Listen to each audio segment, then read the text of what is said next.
Hello mga ka-ilusyonada. Tara, magluto tayo ng ginisang talong. Ayan ang mga ingredients. Siyempre ang talong, giniling.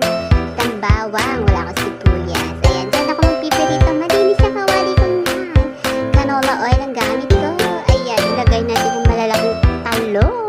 Hindi ko siya dinamihan ng mantika para hindi lunod sa mantika yung ating talong. Ayan, ikot-ikot pa.